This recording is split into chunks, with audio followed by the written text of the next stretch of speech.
அகர வரிசைப்படி சொற்களை சீர் செய்தல். மொத்தம் தமிழ்ல உயிரெழுத்துக்கள் 12, அதாவது அக்கா இக்கி. அடுத்து மெய்யெழுத்துக்கள் 18, இக்கு இங்க இச்ச சேரும்.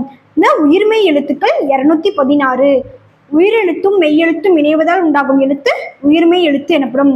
இப்போ அகர வரிசைப்படி சொற்களை சீர் செய்க அப்படின்னு கேள்வி கேட்டாங்க அப்படின்னா நம்ம முதல்ல உயிரெழுத்துக்களை பார்க்கணும். அதாவது இந்த காங்காச்சா அட்டவணையில கிடைமட்ட வரிசையா தான் பார்க்கணும்.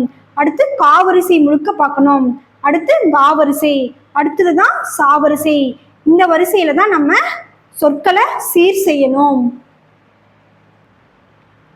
தமிழ்ல மொத்தம் உயிர்மெய் குறில் எழுத்துக்கள் 90, உயிர்மெய் நெடில் எழுத்துக்கள் 126. அதே மாதிரி வல்லின மெய் எழுத்துக்கள் 6, அதாவது கசட தபர. மெல்லின மெய் எழுத்துக்கள் 6, ngணன நமன. இடையின மெய் எழுத்துக்கள் 6, எரள வளல. எடுத்துக்காட்டு பாருங்க, அன்பு, ஔடதம், ஓசை, ஊடகம், ஏற்றம் அப்படின்னு கொடுத்து அகர வரிசைப்படுத்துகன்னு சொன்னாங்கன்னா நம்ம முதல்ல உயிரெழுத்து பார்க்கணும். இதுல முதல் எழுத்து எல்லாமே உயிரெழுத்தா இருக்கு. உயிரெழுத்துல முதல்ல ஆ வரும், அடுத்து ஊ, அடுத்து ஏ, அடுத்து ஓ, அடுத்து ஔ. அப்படிங்கிறதுனால அன்பு, ஊடகம், ஏற்றம், ஓசை, ஔடதம்னு நம்ம வரிசைப்படுத்தணும்.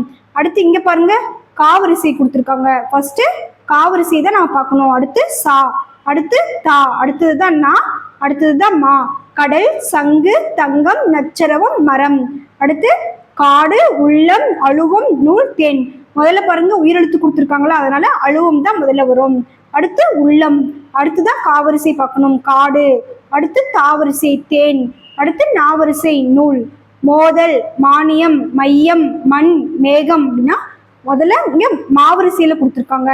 இப்போ மா, மா, மே, மை, மோ அப்படின்னு நம்ம வரிசைப்படுத்தணும். மண், மானியம், மேகம், மையம், மோதல்.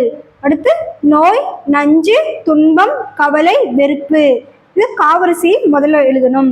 கவலை, அடுத்து தா, துன்பம், அடுத்து நா, நஞ்சு, நாக்கு அப்புறம் நோ, நோய், அடுத்து வா, வெறுப்பு அப்படின்னு நம்ம வரிசைப்படுத்தணும். இந்த மாதிரி தான் அகர வரிசைகளை முதல்ல உயிரெழுத்தை பார்க்கணும், அதுக்கு அடுத்தது காவரிசை பார்க்கணும், அடுத்தது காவரிசை, சாவரிசைன்னு கிடைமட்ட வரிசையை நம்ம பார்த்து சரியான விடையை தேர்ந்தெடுக்கணும்.